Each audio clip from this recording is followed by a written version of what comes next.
Ni hao, ako si Manang Gracia, OFW sa Taiwan. 8 taon nang nagpa-part-time. For today's video, gagawa po tayo ng dinakdakan ngayon. Ito po ang menu natin for today. Ang dinakdakan ni Manang Gracia. Inuna ko nga po palang ihawin ang tenga at maskara ng baboy. Baka po nagtataka kayo bakit sa kawali po ako nag-iihaw. Sa Taiwan po kasi bawal po ang magpapausok. Baka ma-report tayo, hehehe. Magandang klase naman po ang gamit kong kawali. Non-stick nga po pala to, hindi po siya nasusunog at tumidikit.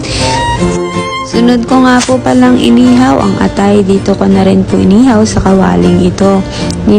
Tapos ko pong nag-ihaw, sunod ko namang pong gagawin ay hihiwain ng maliliit ang atay at maskara ng baboy.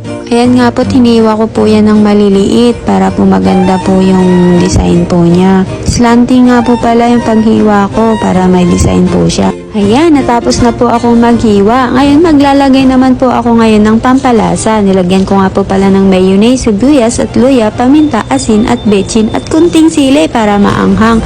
Wow, ang sarap ng dinakdakan ni Aling Gracia. Salamat po pala sa mga kawork ko na nag-o-order. Thank you. Lagay ko nga po pala ito sa tray para po pangbenta po yung iba sa tindahan po namin. Thank you for watching. Bye!